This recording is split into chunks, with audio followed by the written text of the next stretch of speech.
Good morning and welcome to this session of Business Breeders, a live webinar series hosted by Goodman Group here at Brock University. My name is Abdul Rahimi and it's my pleasure to serve as the Goodman Group Director here at the Goodman School of Business.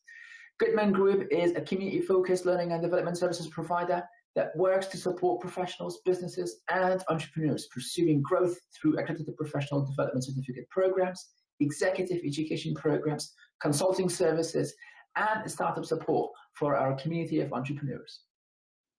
It is my pleasure to welcome you all viewers to today's sessions as you take a break with us and take a part in this webinar. This webinar series aims to provide 45-minute breeders filled with insightful discussions on timely topics that are relevant to businesses and everyday lives, led by our award-winning Brock University faculty members and leading industry experts and partners, encouraging thoughtful debates and keeping us all feeling connected as we get through this together. This webinar series is hosted on Wednesdays from 11 to 11:45. In a moment, I will hand the screen over to today's webinar lead, our partners from Erie Mutual, who will lead today's discussion. George and Aaron will speak for approximately 30 minutes. And then we'll spend some time answering your questions as they come in. So feel free to put your questions in the chat feature, which is open now. You may also live tweet your questions using @GSB Goodman Group. That is @GSB Goodman Group, all one word. And at the end, I'll provide information on how you may access the recording and materials from today's session. Now, please allow me to hand the screen over to to both of our speakers today from Erie Mutual, George and Aaron. George, welcome. Thank you, Abdul. It's a pleasure to be here today. I want to thank the Goodman School of Business and yourself for having Aaron and myself here today with you. Just to introduce myself very briefly, I'm the Loss Prevention and Underwriting Manager at Erie Mutual. I've been I've been in the industry for approximately 25 years, 18 of it company side and 7 previously on the broker agency side. Got a lot of experience, most of it being in the commercial side, and I've been 4 years with Erie Mutual, which is, member owned and previously experienced with stock companies. So Brock University alumni. Pleasure of attending Brock late 80s, early 90s. And I was also a member of the varsity team with your current coach, Lucio Ianiero, at that time. Excellent. 2 kids, grade 9, grade 11, and I'm happy to be here again with you. I'm going to turn it over to my colleague, Aaron, to introduce himself. Thanks for the introduction, George. My name is Aaron Bazinet. I'm also from Erie Mutual. I'm one of their commercial executives here at the branch in Dunnville, Ontario. I've been the company for about a year now. I've been in the insurance world for 6 years. Specialized in commercial the whole time. I just love commercial. Every unique situation I've kind of come across in a few years has taught me a lot of different things. On the personal side of things, I also have kids as well. I have 3 kids. One who just turned 12, and 9-year-old. So I'm a busy guy, but still able to enjoy the insurance side.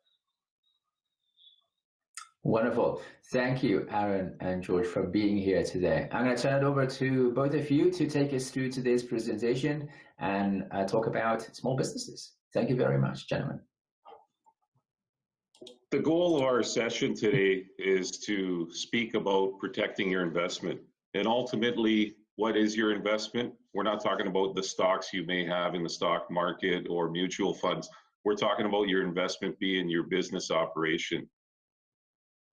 I want to raise awareness, and when we say raise awareness, a lot of entrepreneurs and new business owners tend to overlook certain responsibilities as they move forward, and that's what the goal of our session today is, to identify the duty of care that you owe to the public.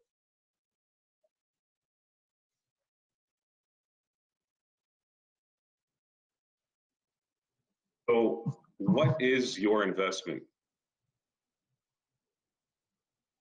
The first part of investment is your time.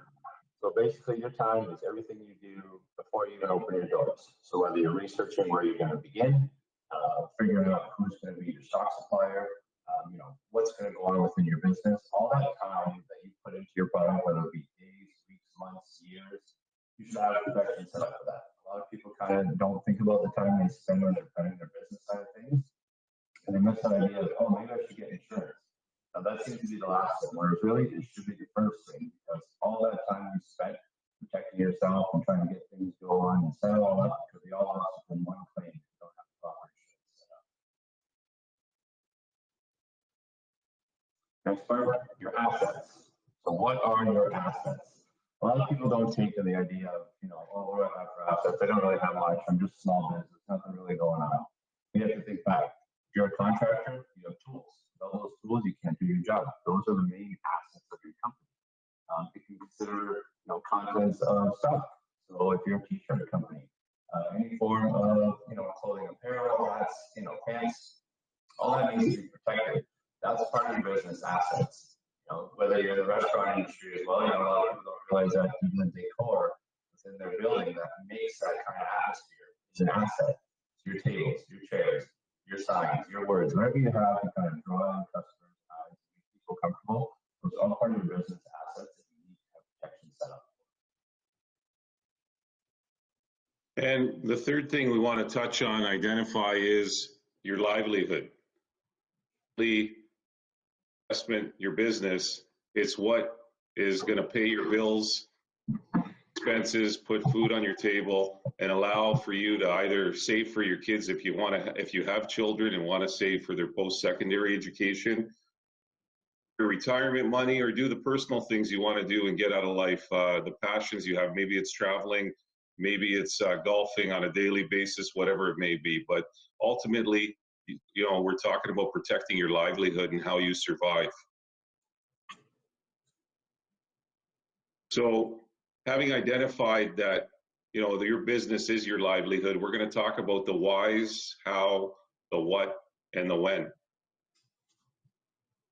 So what? It's pretty straightforward. You want to basically avoid and prevent catastrophic ruin from occurring, to basically put a wrench in all your plans.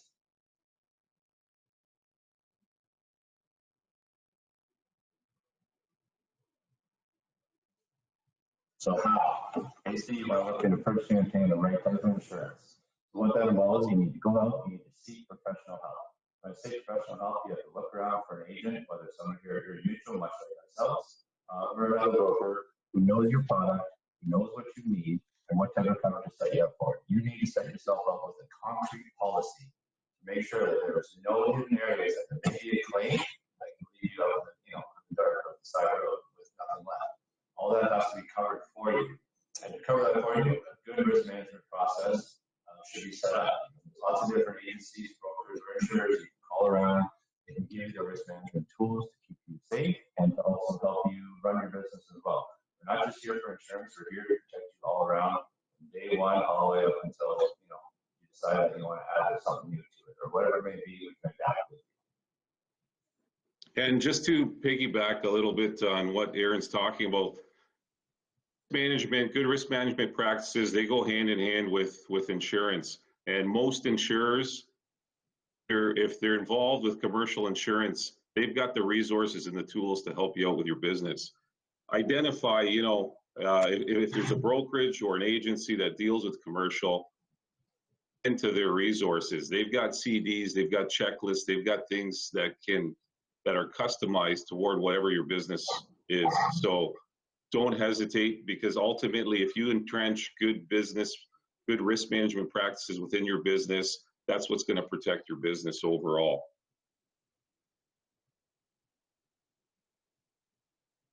So with respect to the what portion, we want to differentiate between property and liability, and to be more aware of the property side, the things that you can touch and see and identify. Whether you own the building, if you're renting a building or a unit and you've put $50,000 into tenants improvements, or you've now spent $100,000 on equipment and stock, people identify those assets, and that's what they're weary of mostly with respect to, if I have a fire and I lose all this, I need to ensure that I'm protected properly. Now, one tends to have a little bit of taking notice with respect to the liability side of it, but it's the side that they tend to overlook. You're responsible for your injuries and the damage that your products or your services can cause to others. Those are the things that we're actually going to talk about more in this presentation, because those are the things that, you know, visible ones such as your property, and people tend to overlook those areas and quickly jump in and jump ahead without properly being protected.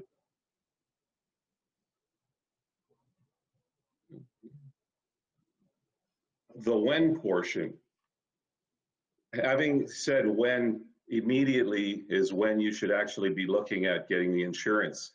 From the moment that you're putting your business plan together, prior to opening, you should be contacting your agent or your broker and asking questions, what you need to do, what you need to consider, establishing a relationship in advance so that you can go to them. You know, you may possibly have your auto insurance or your tenant's package or your home insurance with a direct writer who doesn't even deal with insurance, with commercial insurance. Ask the questions in advance, tap in and see if they have the expertise or the wherewithal to actually provide the coverage to you, and you don't want to leave it to the last minute. If they're not dealing with it or they don't have the expertise, and find somebody that is reliable and knowledgeable, someone that's got access to the resources that can get you the information that you need to know. Someone reliable and knowledgeable is easier said than done, because again, when you are a new business venture, you know, having had the experience on the sales side, agents and brokers tend to shy away from people who are a new venture. Why? Because statistically, that within the first year of business, a high percentage of those businesses will fail, and an even higher percentage will fail within the first 3 years. So time is money. As it is for you, it is for the broker or the agent, the insurance professional. So you need to establish that relationship in advance, because they're not going to spend their time, especially at the 11th hour, when you go to them with all this information trying to get that insurance put together. They're going to figure this guy might be gone in 3 months. I'm going to put all this work together, and in the end, they're just going to have their policy canceled because they're out of business. So I stress, get those relationships together in advance and seek out, you know, the right people so that you can be prepared. So what are you liable for and when? So property, right? Damage to third-party property caused by your products and or complete operations, which includes a service provided. So what that all means, when you go visit a customer's house, you are responsible for any damage that you could occur, whether it is in their home or even a business. You know, you could be dragging a ladder through the walls, you know, scraping doorways, possibly breaking a window. You have to be very careful about what you do in the home, but that's why you have a policy set up to protect you. And I'll give a little example here. I had a past client of mine. He was an electrician. He was carrying a large ladder into the home. He had to put up a you know, large fixture within a stairwell. So they have to use special bracings on the bottom to feed the ladder, because the stairwell obviously is uneven. You can't make the ladder sit perfect. So he thought he had it set up just right, but in the process of taking the first like 2 steps on the ladder actually shifted off, caused a large hole in the wall, and the fixture that was just hanging, you know, by a couple threads on top of the roof, I should say the ceiling, ended up coming down. So there's damage to the actual fixture, there's damage to the wall, there's damage to the stairs. All that was covered underneath his third-party property liability side of things. So that's one good coverage you need to make sure that, you know, you do have set up, because those accidents happen. He's experienced, you know, it wasn't anything new to him. He's done it a million times, and you have those slip-ups, and it happens, right? So that's why you want to have that policy set up for you. And just to add another valid or valuable part of the CGL, because the property damage is part of your commercial general liability, you've got defense costs included.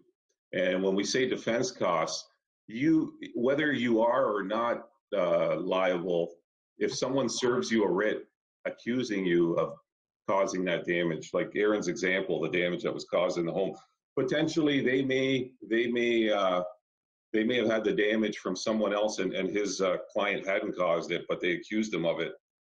Just the fact that you're served a writ policy, which is a contract between you and the insurer, will defend you in court. The defense costs are part of the CGL package that you do purchase.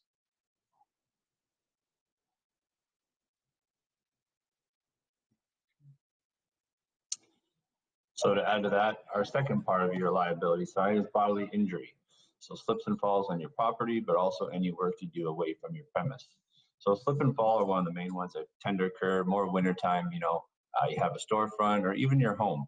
You have to make sure you clear the snow as best you could. You put down your salt, everything like that. We get a lot of claims like that because people thought they cleared just enough snow, and unfortunately, it didn't work out, right? The person slipped, maybe they broke their ankle, maybe they banged their head, they couldn't work for a few days. That's part of the bodily injury claims that can occur on your premise. So having that with your business going is one great one to have as well. Basically another good point here is for food poisoning. So food poisoning, a lot of people are like, well, that's just accident, it happens. But you know what? Restaurants are responsible for that. They have to make sure the food is cooked to a certain degree. Otherwise, it can make someone sick. An example is, a busy restaurant, they're having a wing night. Everybody's sort of rushing the orders out. Maybe the cook or whomever was handling the wing side of things didn't put the wings in for the extra couple minutes. They thought, oh no, it's good enough. Send it out. Maybe dad gets sick, mom gets sick, even the kids can get sick. That can cost them time. They can't go to work. That costs them money. They can turn around and put a claim in towards that business and say, hey, listen, I've been out of work for 3-4 days. I've been sick, this and that. They can come after you for the wages. So having that set up will help protect you. And as George had mentioned, those claims going to the court side of things, those are all covered by your policy. Another good point here is allergic or health reactions. So a lot of people are like, well, what's that? They could be allergic to a product within your product that you didn't know existed. So, example is you own a clothing tech company. Your t-shirt has it all outlined as best you thought it could, 10% lycra, cotton, etc. And, those are pretty standard within the industry for shirts and clothing. But there's another chemical that was done inside the manufacturing side of things you didn't know existed. They put it on their body, and it caused them to basically break out or itch really bad or turn really red, and that can lead to, some further infections as well. So to have that set up, they'll actually cover you for that too. Yeah, and just to give you another example, the food poisoning example that Aaron spoke about.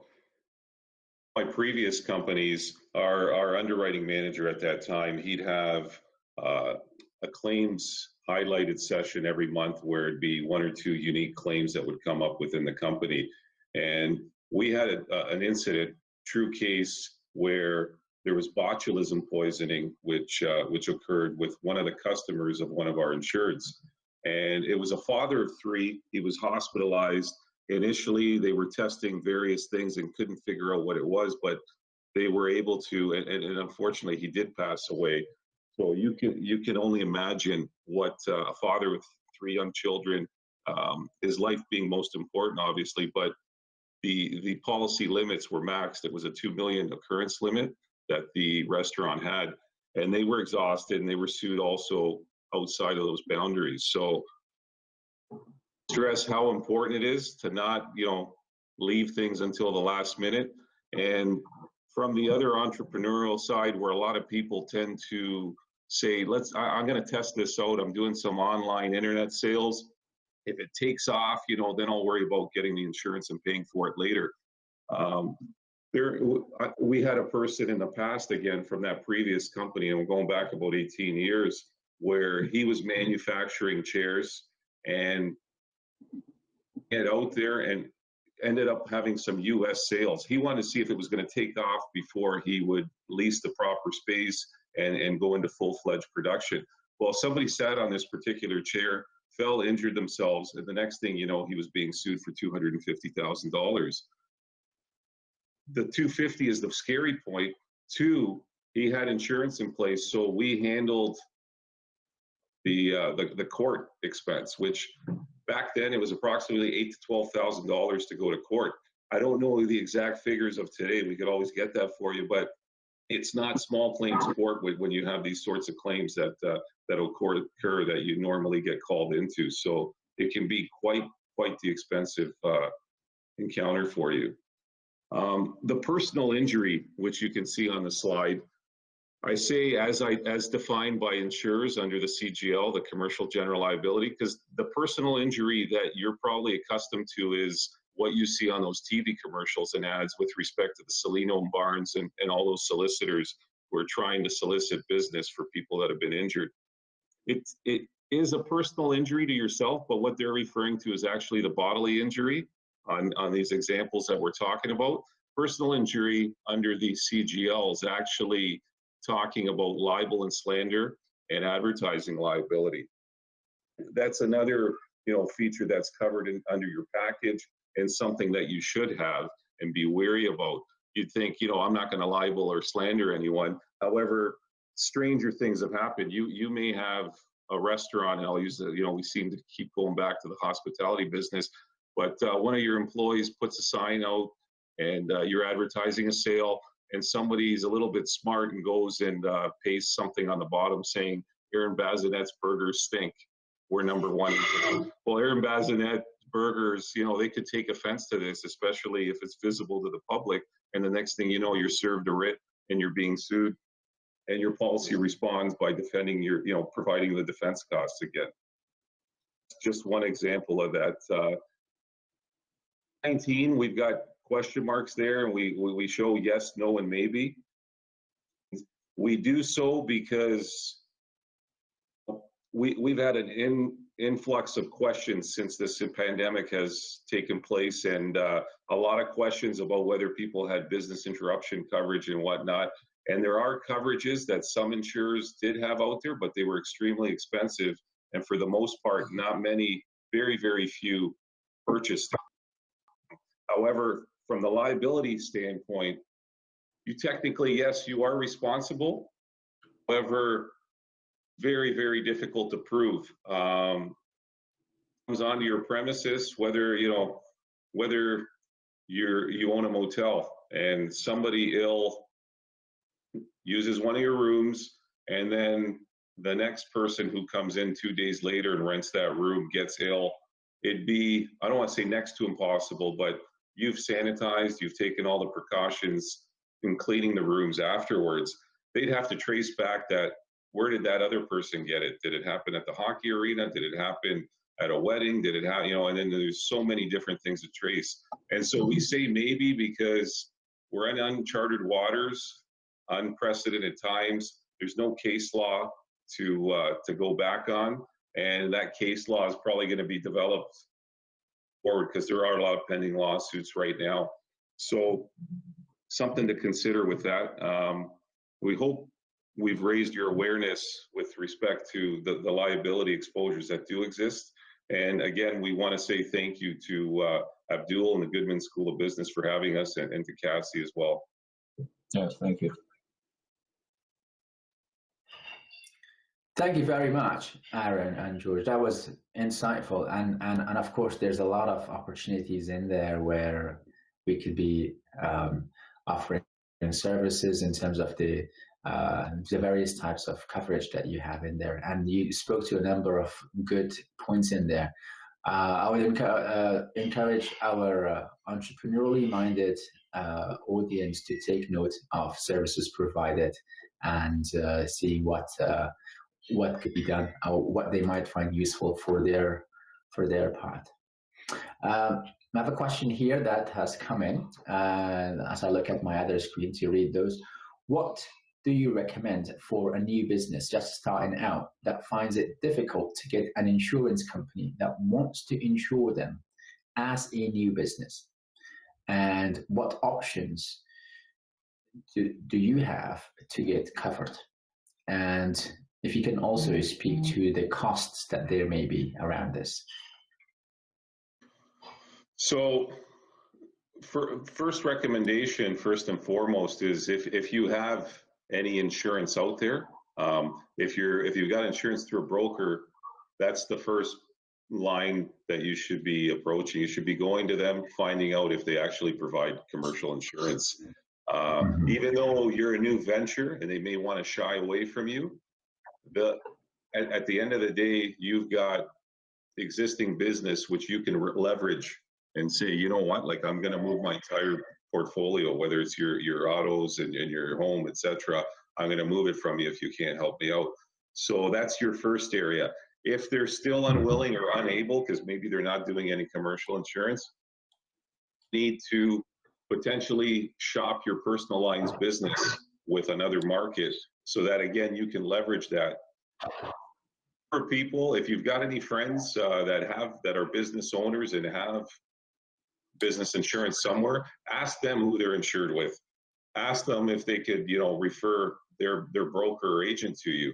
And then potentially you can leverage that and say, John Doe told me he's got his insurance with you, and that's how I got, your name. Use whatever means you can to sort of establish that relationship and move forward. As far as pricing, depends. There's so many. There's thousands of segments, and there's minimum retained premiums and minimum applicable premiums depending on what sort of operation you have. So if you're a manufacturer selling into the U.S., the premium will be different. It'll be less. If you're just seeking liability only and not protecting any property in the initial get-go, depending on what it is, what service or product you're selling, it could be $1,000, it could be $850, it could be $2,500. It all depends on what you are selling and your projected revenue is, because that's how they generate the premium on that. Right. Any thoughts about? Oh, go ahead, Abdul. No, that's. I have other questions here. So with COVID-19, how do you see the insurance industry changing? Are you seeing any trends with people being a bit more risk adverse and looking for more coverage? In other words, are you seeing an increase in number of insurance policies being purchased? Are you seeing a reverse of that, with businesses potentially going in cases out of business or winding down, and they are looking for reviews and resets on insurance coverage? Well, a couple of things that we're seeing. One, existing businesses that have been greatly impacted with it, they're looking to find out if their current insurance company can provide them with the coverage that they would need in the future, a tailored business interruption coverage for if they're out of business or they're forced to shut down during a pandemic in order to cover the business interruption. Not many companies had that product. There were companies out there. Some of them are being sued. Some of the onus is being placed back on the brokers as to whether they offered the coverage or never ever offered the coverage. So it's a little bit of a complicated area. I know one thing going forward, though, insurers are adjusting, and they've sought legal counsel to amend their wordings in terms of excluding pandemic and making it visible, where you would have to purchase the coverages to put them back into your policy, because a lot of those wordings, they weren't clearly defining and saying that certain things were excluded. So they're taking action to protect themselves and putting the onus back on the insured to actually purchase that specific coverage. Those are the trends we're seeing. It's made a lot of people, it's the eye opener for a lot of people, and we saw this happening. So. Okay. Here's another question, and this is about the timing of when insurance should be taken out. So how early should a start think about getting insurance? Should they wait until they have a product or service to sell, or should that be something that they should consider earlier? What were your thoughts? I'll take that one there, George. So basically, thoughts on that. Number one, if they're going to have a business, they have to figure out their product or service to begin. But I mean, because you can't insure something you don't know, you don't have yet. So once they figure out, okay, I'm going to be a manufacturer of, I'll say t-shirts, just because, there's a lot of pop-up companies right now, they're selling their product online, you see that. The most say, okay, I'm going to be a t-shirt retailer online. Okay, great. Right, so at that point in time, they should reach out to their broker, to whomever they're currently insured with, like George had mentioned, ask them, hey, this is what I'm thinking about doing. It's mainly going to be online, or maybe they'll have a storefront set up. Do you have a product that's going to protect me? And they say yes, no, and they'll probably ask for further details at that point. But just getting those first couple steps out, get the call to your broker, say, hey, this is what I'm doing. This is what I'd like to be covered for. The broker then has time to say, okay, when are you tentatively starting? I'm going to start in a month or two, whatever they decide. That gives them that window to work with their client, right? Like we said, seek professional help, create those, loss folds and say, okay, this could happen. This could occur. This is a great coverage.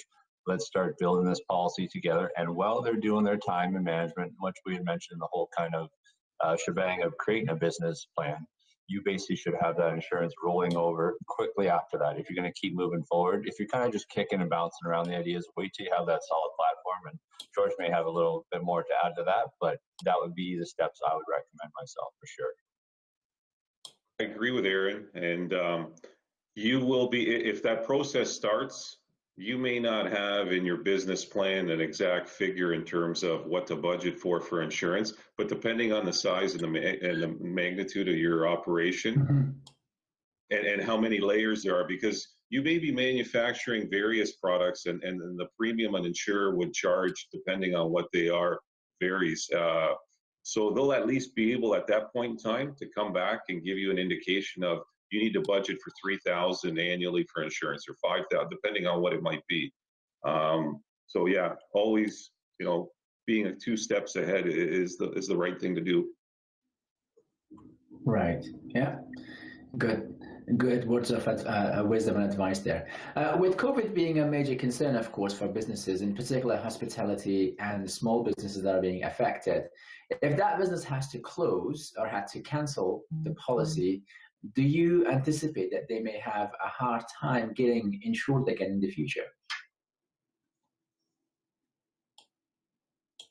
I can't see them having a difficult time when an application comes through from an agency or brokerage. If they've completed it, you look at their experience, the history they've got that they're required to provide, and if their claims, if they're opening up at the same location, I can't see them having a problem, especially if they didn't have any claims. And yes, the financial side of it does factor in there, but questions and they identify and they're up front and honest that they went out of business because of COVID. I think, as the economy turns, insurers won't shy away from them. It shouldn't be too difficult. Right. This next one is about someone seeking insurance for the first time. Maybe it's a small business. What kind of questions or information do you advise they should have at hand before reaching out? So kind of questions when you kind of first start prospecting or talking to business owners is basically the scope of their business. Number one, we have to know what's going on, number of employees, basically their business plan, right? As best they can. Yes, they're just kind of starting out, so they don't know everything. We look as far as gross receipts, what they think they may do for the year. That tells us how much of a risk exposure there's going to be. So if it's small little shop, maybe a $10,000 type gross receipts, pretty small, right? Or if you go up to maybe a more experienced framing type company for construction of new homes, it could be a $2 million operation. So they're doing that much more work, which then creates more liability for us to make sure we have, within our tolerances to keep it protected. Another couple points, your contents, like we had mentioned. So if you're a restaurant, your tables, your chairs, your limits, your cooking equipment. If you're just a contractor, your tool limit, your equipment limit, all those type things, you should have an idea of what you have. You may not know all of it right away, but to give a quick ballpark, say, I have about 10K in tools I need covered, they're all hand tools, just a general knowledge, and give us kind of a breakdown. We'll work with that client, right? Say, okay, well, we'll start with this here, and then we kind of solidify it as we move forward through the quoting process with that person. Here's another one, COVID related in terms of trends. There are early indicators that insurance coverage for homes and automobile is trending down. Are you anticipating or seeing a similar pattern with businesses as well? Is the question, it's a little bit vague. When you say trending down, you mean the premiums that are being charged? The premiums, that's right. Yeah. The premiums charged, yeah. With respect to the automobiles, yes, it's definitely, even though a lot of people have gone back to work, there's still significant amount that are working remotely or working remotely 3 to 4 days of the week and just going in once a week. So definitely the premiums on the auto are trending down, going to continue to trend downward is what I expect. As far as the homeowners though, I don't see them trending down regardless of the COVID, where they're still experiencing claims. Yes, people are home, but there's something that has come up in the last couple of years called distracted living. Just to give you a little bit of a background on distracted living, similar to distracted driving with your cell phone, distracted living, now that you're at home, you tend to be distracted. You run over, you turn the stove on, you're working remotely, you forget about the stove and you have a kitchen fire. And different sorts of things like that are occurring more often. So on the home side of it, I don't foresee premiums going down, but on the auto, definitely. Okay. Good insight there. Here's one with regards to what could be deemed as liable. So if a social media post is left on a business page or someone else comments on a social media post on a business page, and if it happens to be slanderous in some way, shape, or form, or would that business be deemed as liable if someone else comments? You're saying, sorry? No, I said, you want to jump on that first? I'll kind of add to it. So the question is, just to cover it, Business A has a web page or some type of Twitter account or Instagram, and else goes and posts a slanderous comment on that page. Business A is responsible for their slanderous comment. I'd have to say could be. You'd have to take it down. It'd be very difficult for somebody to win a case as long as they have good risk management and take it down immediately. Hopefully they're not going to be liable. But if a writ is served against them and they got the coverage, at least they'll be defended with respect to that case. Right. And it'll allow the insurer to plead why they shouldn't be liable. Yeah, and to add to that too, I actually had an experience with that. I had a pool company buy some pool parts off of an eBay, and we had a claim come through. They left a bad review. The eBay company didn't like the fact that this certain pool company said, poor quality product within the plumbing pieces we ordered fell apart at customer's house. Right, so people saw this guy's review. That company actually reached out and they did serve a writ. Like George said, it went to the courts. It took about a year or so by the time it kind of went through all the steps. And the court deemed it as not liable because it was just an online remark. Again, every situation is different, though, like George says. It depends what was said. Was it taken down? Was it meant to be hurtful? Sometimes it's just a review. Right.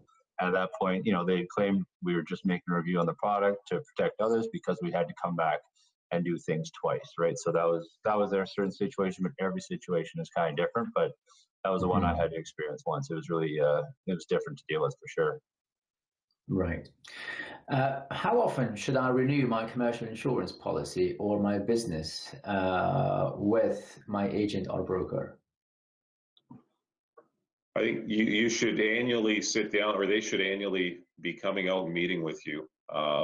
At the very least, if it's something simple where you're just a contractor, a simple phone call maybe, just to ensure that nothing's changed in terms of the limits you have on your tools and your equipment, the revenue, or if you've branched out and now you're doing 2 or 3 different things, you want to make them aware of it.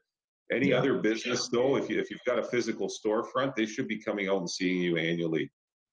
So it's just a quick little 15-minute meeting, and maybe longer depending on if things have changed, but they should be touching base with you. Seek out another agent. So that's all I can say there. Yeah. All right. Excellent. Well, Thank you very much for all the insight that you've provided here in terms of the presentation material, and also for taking the time and answering the questions that were posted here today. Thank you, Aaron and George, very much for taking time out of your busy schedule for being here and providing insight to our audience. I also want to thank all of those who tuned in to today's session by taking your breathers and your breaks with us. In the coming days, the recording of this session will be available on our website where you can look for those, and also a link to today's session will be made available at a later time. You can visit our website, and that's at brocu.ca/Goodman-group, or you can email us indeed at prodevprodev@brocu.ca at any point with your questions and comments around this. Next Wednesday at the same time, 11 to 11:45, we will have the regional counselor, Diana Hewson, coming on our webinar, who will be focusing on the role of childcare in the post-pandemic recovery.